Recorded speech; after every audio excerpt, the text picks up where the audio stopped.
Muy buen día a todos los seguidores de Proceso Digital y Departamento 19. Como siempre, les damos las gracias por acompañarnos en este espacio de entrevistas en vivo. Hoy tenemos el honor de tener con nosotros en nuestra sala de redacción al director de Nodo, el señor Héctor Corrales, economista y magíster en Administración Pública con experiencia en Relaciones Exteriores. Muchísimas gracias, don Héctor, por acompañarnos esta mañana y pues, aceptar la invitación del Proceso Digital. Primeramente, cuando decimos Nodo, no es así como muy conocida. ¿Nos puede hacer una breve introducción? Por supuesto, sí. Nodo es bastante reciente. Nace con la publicación de nuestro primer informe de abril, que se llama Gobierno Fuerte, Estado Débil, y es la mezcla entre un laboratorio de investigación, como un centro de pensamiento, pero también como una empresa consultora que se dedica a responder preguntas difíciles en ese mismo rigor investigativo. Entonces, sí, Nodo nace hace poco. Nodo no significa, no son siglas, digamos, sino que el significado es un punto en una red o un túnel en un sistema a donde se encuentran diferentes o convergen diferentes cosas y personas. Así que eso es. ¿Y la temática que es sociopolítica en o? Bueno, para aprovechar un poco la experiencia del miembro fundador, digamos, la investigación ahorita se enfoca más que todo en el análisis político, pero también en análisis de relaciones bilaterales, en investigación para recolección, en análisis de datos con inteligencia artificial. Entonces, un poco de todo.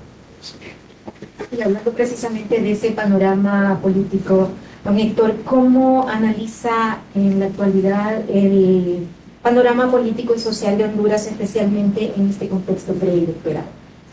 Bueno, hay bastante tela, hay que cortar, ¿verdad? Pero tal vez a mí me gusta siempre pasar hacer un repaso de las instituciones, que creo que son la cosa más importante que tenemos que cuidar primero, pero donde estamos viendo también la mayor cantidad de problemas, ¿verdad? O la mayor cantidad de retos para Honduras. Entonces, comenzando con el Congreso, porque está tal vez lo de más de moda, creo que es el ejemplo perfecto de qué es lo que pasa cuando hay una agenda manejada de manera monopólica, pero qué significa eso cuando se trata de imponer ante una oposición que está fragmentada, ¿verdad? Entonces, estamos viendo los resultados en lo que pasó ayer con la aprobación del acta, aunque, ¿verdad?, hay muchos argumentos sobre lo legal y todo, pero creo que en el fondo lo que estamos viendo es las consecuencias de una oposición fragmentada. Entonces, este conflicto también entre partidos y la manera de cómo se reparte el poder en Honduras, tanto en las instituciones de justicia, lo vemos también en el CNE, que creo que es la institución también ahorita más importante, como usted lo mencionó, en un año electoral. Y este conflicto partidario también está presente ahí, como lo vimos en las consecuencias o en las repercusiones de lo que pasó el 9 de marzo, los conflictos entre la consejera José López, el consejero Marlon Ochoa, el involucramiento de las Fuerzas Armadas, del Ministerio Público, de una comisión especial del Congreso. Entonces, todo convergiendo alrededor de la institución electoral, ¿verdad? Entonces, después tenemos el Ministerio Público, las Fuerzas Armadas, la Policía, la Secretaría de Seguridad, que lo miro todo como un conjunto de un aparato estatal que está manipulado o controlado por el poder, y que las instituciones dejan de funcionar como tal, sino que se usan para perseguir fines políticos, y eso es lo que estamos viendo. Entonces, si tal vez después pasar para los partidos políticos, ya dejando las instituciones gubernamentales fuera, miro al Partido Libre, es alguien que es algo que ya para ellos es lo mismo hacer campaña que administrar la cancha política realmente, ¿verdad? O sea, tener ese control institucional, tener ese control de la narrativa a través de una maquinaria de propaganda es bastante poderoso. Y después al Partido Nacional vemos, creo que un partido que no hizo la renovación que había dicho que iba a hacer o que reconocía que tenía que hacer, y entonces un candidato que hasta ahorita está empezando a salir y a ser más vocal, pero también como un poco de sorpresa sobre hacia dónde se dirige sus nuevas declaraciones, digamos, que están haciendo, ¿verdad? Entonces, eso también nos va marcando la pauta de que no hay, por lo menos por el momento, mucho ambiente para tener una unidad de oposición. Y tal vez es importante remarcar de que la unidad de la oposición no solo tiene que ser para ganar la presidencia, o sea, sino que tiene que ser para asegurar de que el proceso electoral se dé como debe darse, que se dé de manera limpia y que ocurra. ¿Es posible una coalición innecesaria aparte? Pues tal vez comenzando como ver si es posible, y bueno, es que creo que en algún momento ellos se van a dar cuenta de que por lo menos algún nivel de coordinación es necesario. Entonces, cuando ellos miren, ok, necesitamos coordinarlos por lo menos para defender el voto, van a empezar a acordar, no necesariamente quién se queda con la presidencia, pero sí cuáles van a ser las posiciones a tomar, digamos, en los días después de las elecciones y cómo sean los resultados, ¿verdad? Yo creo también de que hay vulnerabilidades en ambos actores, en ambos candidatos de oposición que el gobierno está tratando de explotar y que lo está haciendo bien, y que parte de esa estrategia de gobierno es crear condiciones para que ellos no quieran aliarse. Entonces, yo creo que es posible de que a medida que se acerquen a las elecciones se vayan dando cuenta, solo no podemos, y que vamos a tener que coordinar de alguna manera o hasta algún nivel. Y entonces creo que sí es posible y vamos a ver si se dan cuenta cuál es necesaria. Vemos siempre esa crispación y ese discurso de enfrentamiento entre los políticos y ese discurso también que muchos lo han calificado como un discurso de odio. ¿Qué consecuencias nos puede traer esta situación?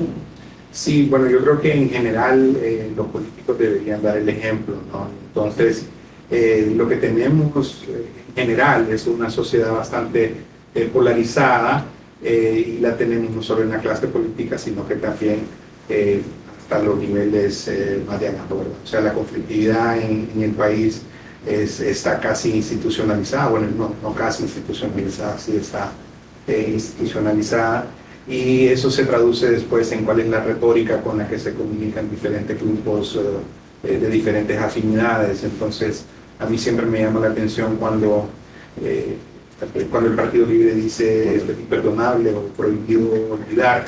Creo que esa es una señal o un símbolo de que esta polarización social es algo que no se desea superar. Entonces, eso me preocupa porque lleva consecuencias de largo plazo en el que todos tenemos que trabajar juntos para sacar Honduras adelante, pero si estamos fragmentados no solo en aceptarnos como hondureños que somos compañeros para ver hacia un objetivo común, yo creo que está bien de que hay maneras diferentes de ver de cómo se hacen las cosas, pero nos podemos poner de acuerdo de que sí queremos lo mejor para Honduras. Eso me preocupa de que con los discursos y la retórica no estemos cerca de eso. En el contexto que hemos estado viendo los últimos meses o años, muy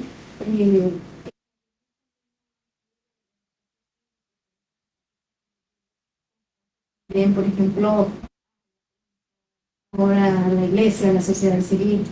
Sí, definitivamente. Yo creo que aquí hay una diferencia también con el gobierno pasado, de que todos lo hacen, ¿verdad? Primero tratar de imponer una narrativa, pero creo que por la naturaleza confrontativa, digamos, por la historia de que es el Partido Libre, entiendo de que existe mucho resentimiento y alguno de eso es bueno, es parte de la historia, ¿no? Parte del golpe de Estado, el fraude del 2017.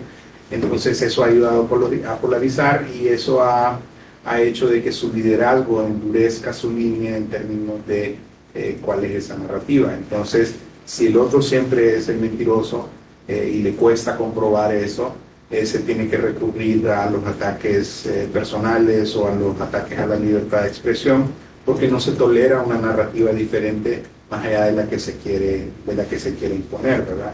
Eso es un rasgo también en muchos gobiernos autoritarios o muchos gobiernos que se encaminan al totalitarismo, porque solo puede haber una narrativa de qué es lo que está pasando.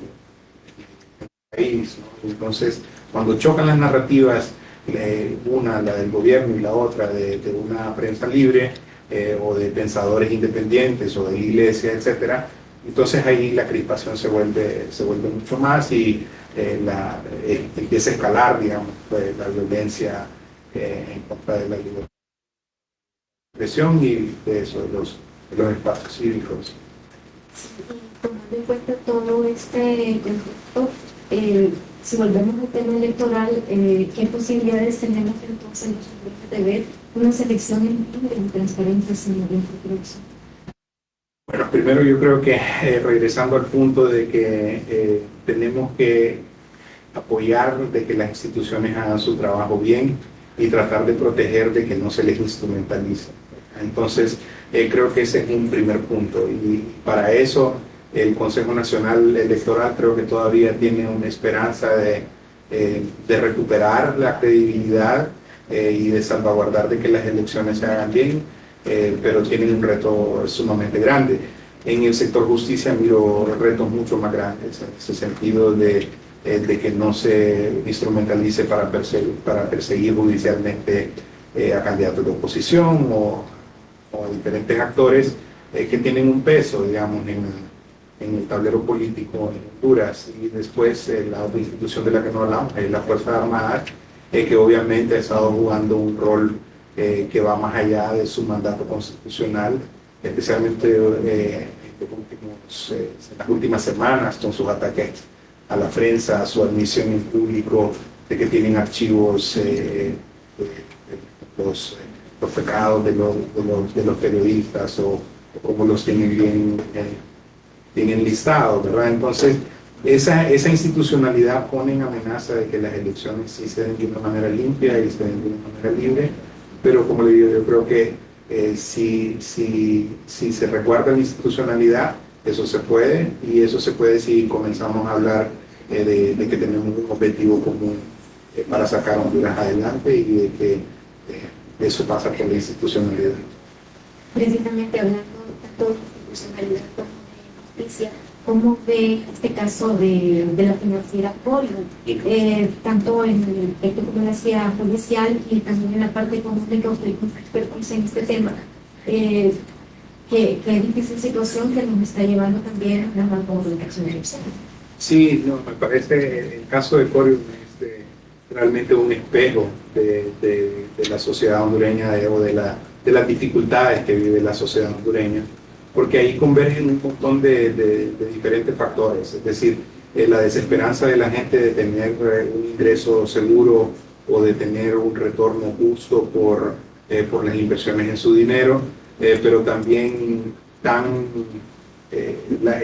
sabiendo de que posiblemente ese dinero sea de origen ilegal, por ejemplo, que converjan intereses del crimen organizado ahí también, pero cuando usted ve de que jueces, policías también cayeron en un esquema Ponzi, o sea, esa desesperanza o ese problema es sistémico, no es solo individualizado a una clase social.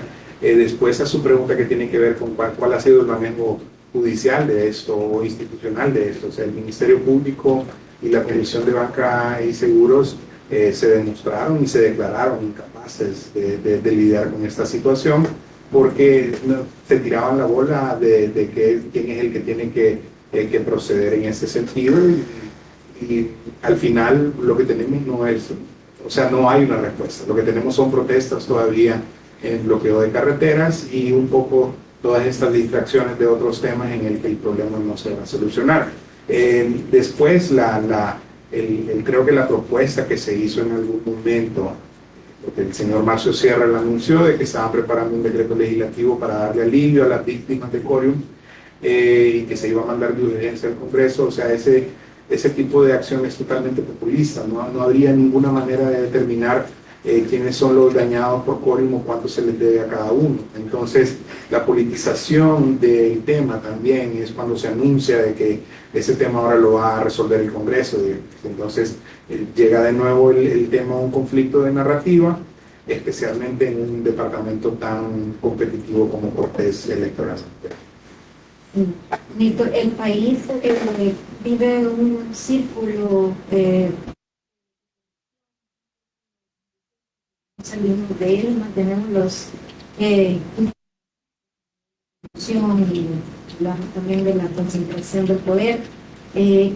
¿Cómo ir saliendo de esta situación? Se nos ofreció una CICI. Sigue pues en veremos. Sí, bueno, tal vez un punto ahí, y siempre comenzar con el tema de la institucionalidad, porque el pedido de la CICI desde 2013, 2014, ¿no? es como también la sociedad hondureña decir, ya no tenemos esperanza de que el sistema judicial en Honduras va a hacer su trabajo, de que los operadores de justicia en algún momento nos van a responder y que nuestra única esperanza es tener la justicia tercerizada al exterior. Entonces por eso tenemos extradición y por eso tenemos esas promesas constantes de misiones anticorrupción, ¿verdad? Entonces, pero regresando a también las instituciones, creo que aquí se ha normalizado el tema de que el clientelismo es una manera de gobernar, ¿no? Entonces, cómo se cogen los líderes también de estas instituciones de operadores de justicia, especialmente la Corte Suprema y el Ministerio Público, es una manera de verlo como repartirse el pastel, ¿no? Entonces, si hay algo en lo que los políticos se pueden poner de acuerdo es en el que el Ministerio Público, el Tribunal Superior de Cuentas y la Corte Suprema de Justicia tienen que ser débiles y no perseguibles.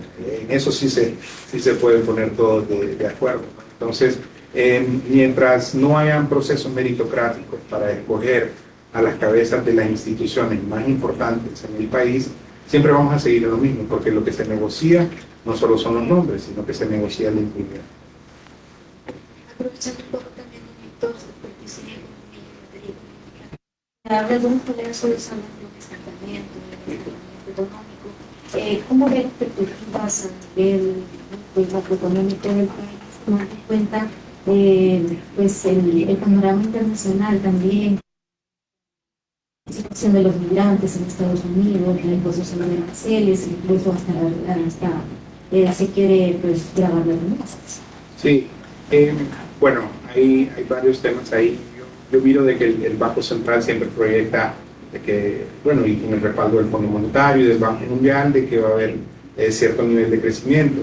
Lo que pasa es que ese nivel de crecimiento es únicamente como el impulso natural que lleva la economía porque existe más gente en el país, porque la moneda está diferente o por diferentes factores, o que la gente compra más plus, más comida, etc. Entonces ese crecimiento no está sacando a nadie de la pobreza, sino que simplemente está manteniendo la situación funcionando hacia adelante.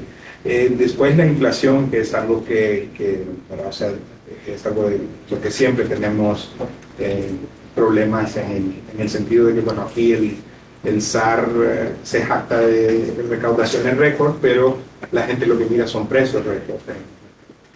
Entonces hay una discrepancia en eso de la estabilidad macroeconómica que le ponen el sello organismos internacionales, pero que se olvida del ciudadano de a pie, que va a la pulpería todos los días y que mira realmente cuál es la realidad. Entonces, sobre las remesas, realmente, o sea, las remesas son un cuarto de nuestra economía, al menos 10 veces más grande que la inversión extranjera directa. Las remesas representan para nosotros, o sea, una línea de supervivencia y también una válvula de escape, de presión. O sea, si las remesas si no existieran las remesas, el flujo migratorio primero sería mucho mayor y las exigencias de que el gobierno respondiera a las necesidades de la ciudadanía también serían mucho mayores y serían mucho más intensas y violentas.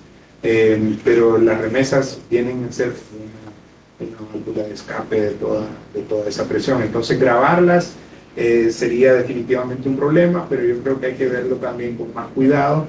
Ahora hay muchos más canales de transmitir dinero de lo que habían antes, entonces grabarlas a través de remesadoras o de bancos no va a afectar a todas las remesas, ¿no? Con billeteras digitales o con criptomonedas, los migrantes tratarían de capearse, digamos. Y ahora después con los aranceles creo que todo el mundo tiene un reto de eso y todo el mundo está confundido de cuándo se va a poner serio Donald Trump en el sentido de definirse si va a poner aranceles o no y a quién se los va a poner o no. y a qué productos se los va a poner, ¿no? Pero lo que pone es en una situación difícil a todos los países que tenemos que lidiar con Estados Unidos como socio comercial. Pero la ciudadanía, ¿qué pretende mejorar en este ambiente de filtración y de discriminación? Trae un poco de temor también de la ciudadanía hasta manifestarse. Ahora, hemos visto en meses anteriores los colectivos de libre, por ejemplo, cómo salen en respuesta a veces a algunas manifestaciones de la ciudadanía. Sí, bueno, primero creo que tenemos que dejar de escoger a la misma gente, porque la desesperanza del ciudadano es de las cosas que contribuye a que no salgamos a exigir rendición de cuentas, a que no salgamos a pedir, porque lo que hemos visto es de que salimos a pedir, salimos a exigir y se nos ignora. Entonces la sociedad va perdiendo esperanza y va a decir, no tiene impacto de que yo salga a hacerlo, no va a renunciar nadie, no van a correr a nadie y nadie me va a poner atención. Entonces primero tenemos que dejar de escoger a los mismos. Entonces, y eso ahí tenemos que comentar, ya sabemos por dónde. Pero ese tirar nuestro voto también pasa por estar informado. También pasa por entender de que la clase política, o sea, tiene una responsabilidad bien grande en darle respuesta a la gente que si no lo da no se merece el voto. Entonces esa desesperanza creo que es el primer factor, pero después factores como la represión, el estado de excepción, la presencia de colectivos violentos, todos son factores que suman a que no nos sintamos cómodos, inclusive si tenemos la esperanza de salir, sí, no nos hace sentir cómodos o seguros de salir a exigir y a protestar.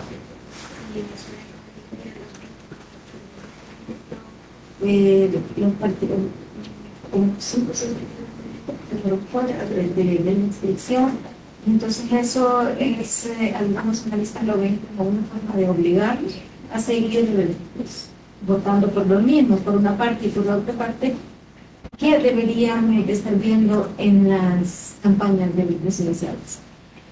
Bueno, a su primer punto creo que es bastante lamentable lo que pasó con los partidos emergentes, aunque no quisiera, o sea, dar un juicio final antes de ver toda la documentación y antes de que se pronuncie el Tribunal de Justicia Electoral a las impugnaciones que hicieron algunos de los partidos pequeños para esto, ¿verdad? Pero yo creo que es algo en lo que también los 3 partidos grandes pues, sí se lograron poner de acuerdo en el sentido de no queremos la opción de tener, digamos, una bancada de partidos pequeños o un outsider que pudiera salir de ahí o alguien que pudiera sumar a una alianza en algún momento. Entonces, eso da bastante pesar porque el CNE puede argumentar cualquier tipo de legalidad en cuanto a los plazos que se les dieron a los partidos pequeños, pero la verdad es que la flexibilidad que se les dio a ellos no fue la misma que se les dio a los partidos grandes, ¿verdad? Entonces, creo que por 2 puntos ahí.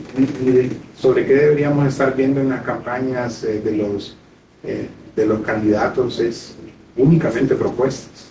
O sea, no hay espacio para nada más. O sea, la ciudadanía no está esperando de que los candidatos se pongan en una pelea como que si fuera una telenovela o un reality show en lo que lo único que intercambian son insultos, ideas.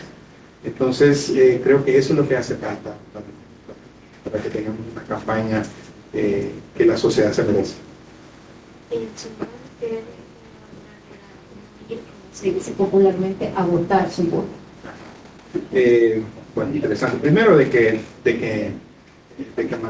tome en cuenta qué significa su voto para los próximos 4 años de su vida, ¿verdad? Y que no solo es el momento de ir a votar porque le llevaron el transporte, le ofrecieron un almuerzo un día o lo que sea, pero sino también de cuál es el impacto sobre su vida. Lo que pasa es que la gente siente como los políticos solo vienen cada 4 años a pedir el voto y después no cumplen y la gente está un poco como, digamos, removida o se siente lejana al gobierno.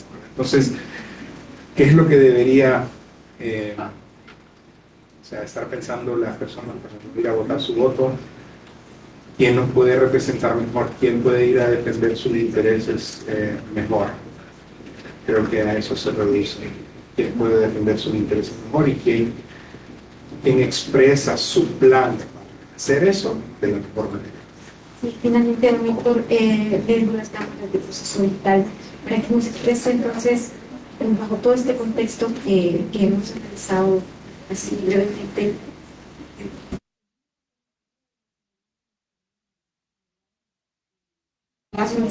Sí, por supuesto. O sea, yo creo que no debemos perder la esperanza de que las cosas pueden salir bien, ¿verdad? Pero también necesita de nuestro involucramiento activo.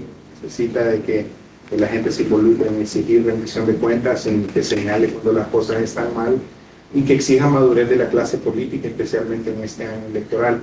O sea, no podemos estar en el mismo juego porque a lo que vamos a llegar es al mismo resultado. Entonces, tenemos que esperar más propuestas, tenemos que exigirle más a los congresistas y a nuestras instituciones para que Honduras pueda tener un mejor futuro, pero no hay que perder la esperanza. Muchísimas gracias. Nos ha acompañado esta mañana aquí en la sala de redacción de Proceso Digital, don Héctor Corrales, director del Nodo. A todos nuestros seguidores de Proceso Digital les agradecemos el favor de su atención y les invitamos a que esta y otras entrevistas usted puede verlas en nuestras plataformas a un solo clic. Muchísimas gracias por su atención.